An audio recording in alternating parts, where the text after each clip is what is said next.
sand. And look, I think, Jen and I had said for months that genocide is a red line. And whether you're willing to move on that issue or not, this is what the next 4 years at least are going to look like. And the great thing about this, if there is a silver lining, I believe that there is one, my opinion, is that I do think eventually a lot of these privileged liberals are just going to come around to the reality that the left has a lot more political power than they'd like to admit, and that eventually it is going to be realized because the line was drawn in the sand. We were willing to take this guy on for another 4 years to really make a point now, and the point has been made. Oh, yeah. Now, a lot of times when it comes to these corporate special interests, they're faceless. People don't know who these people really are.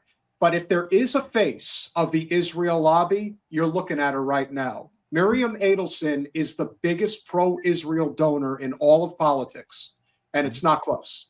This woman and her late husband, casino magnate Sheldon Adelson, it became known as the Adelson primary since the days of George W. Bush. Basically, you want to become the nominee, bless you, in the GOP, you have to kiss their ring. And their number one issue is Israel, point blank, period. Yeah, this is why he moved the embassy to Jerusalem. And that was their request.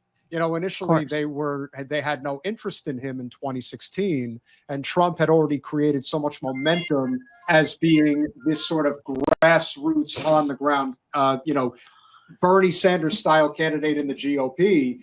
At that point, it was kind of irrelevant. But this time around, he needed the capital because his small dollar donations were nothing like they were back in 2016 or even 2020. I do think Trump fatigue was definitely a factor. I think if this was redone again, I think Trump would have won by a much more substantial margin. And I think a lot of people are willing to overlook the genocide because I think Trump's going to be better on domestic issues. For whatever reason, they choose to believe that that's the way it's going to go. And that's how they justify, I don't know who thinks that. The vote. However, this is a very serious issue that I do think is going to get a lot more traction when it comes to recognizing that corporate special interests have taken over our politics. This woman gave Trump $100 million for his campaign. And lo and behold, you're now seeing the effects of that within the first couple of days. And he's not even president yet, but he's already made it well known that Elise Stefanik is going to be the ambassador to the United Nations. Huckabee. Mike Huckabee will be the ambassador to Israel, and Marco Rubio, who thankfully will no longer be in the Senate. I was going to say, Florida, we are draining our swamp. Our swamp is going. But now they really are going to hate Florida because we're putting that on the rest of the country. You guys are getting Matt Gaetz, Marco Rubio, and what's his face? The congressman. Waltz. Waltz is coming as well. Bring yourselves back up so I can see you better. Okay. Look, this is the interesting thing about money in politics, right? It does two things. It does buy the maintenance of the status quo, which for most of money, that's what they want, right? But it also buys influence on a variety of issues, right? The interesting thing is that I live in Wisconsin, and it happens that the politics of my state of Wisconsin are influenced by some of the biggest donors in American politics, the Uline family, which you've never heard of. You haven't seen their picture, right?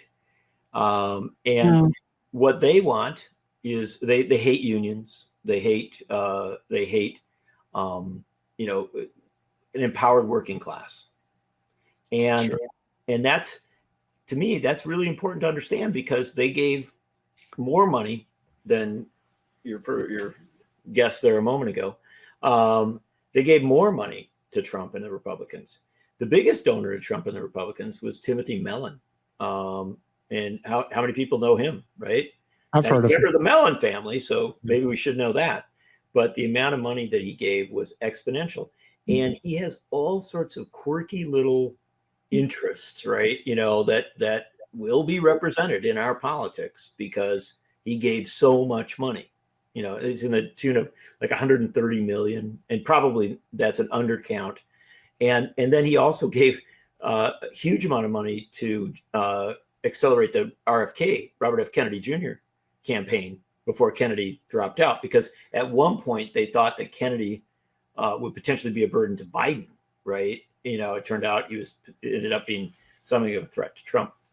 And so what we need to understand is that money in politics, which Bernie Sanders talks about all the time, is a huge issue. And we should recognize that on so many of the issues we care about, the humane, decent politics of the great mass of Americans gets wiped away, gets swept out of the mix because of this mass amount of money. What we know in America is that huge numbers of Americans want peace and justice in the Middle East. The polls actually tell us that. And these are Jewish Americans, Muslim Americans, Christians, non-believers, right? Across the spectrum, who want peace and justice, right? And yet, they're not heard. They're not given, their place in our politics. Now, part of it is what? Thornton Mellon. Somebody put up Thornton Mellon when you said Mellon, back to school from the back. Yeah. Rodney Dangerfield. There you go. Yeah. So, but what I'm saying is our politics is a mess. Oh, that disconnects it from the decency of Americans. Well, the bribery is just too obvious now. Yeah, I mean, I don't even know, Peter. I'm not even sure it's bribery anymore. This is one of the interesting things. No, it's just business. No, it's just no. But I'm going to say, I could take it a step further. What I'm going to say is this: I think when there's so much money flowing in from so many interests, at a certain point, people in politics, they kind of they don't even have to be asked to do what they do politically. They just assume, okay, well, this is what I have to do. Assume the position to keep the money flowing, right? This is what I have to do. And this is why, as Bernie Sanders is a very interesting figure in this regard, because I think some people don't even hear it anymore as much as they should. But in almost every one of his speeches, he devotes a substantial portion of it to money in politics, right? Yeah. And I think, unfortunately, a lot of people don't even hear that anymore. They just, because they're so, it's been said before, right? A lot. And yet, I think that Sanders is so right about this, because money in politics doesn't just bribe or warp or mess up our politics, right? Money in politics makes us into something that we are not, right? A democracy, not a democracy. Right. And also that again, I believe if you stopped the first 100 people on the street and you said to them, you really think that what's happening in Gaza is appropriate? I think the vast majority of them would say, no, it's horrible. It's yes. And I think, again, folks who are Jewish, Muslim, Christian, non-believing, across the board, if you ask them, they would say, this is horrible. And yet, at the top of our politics is barely debated, right? And it's not just that. I think we need to recognize, why is it that so much of our policy is not debated and discussed, right?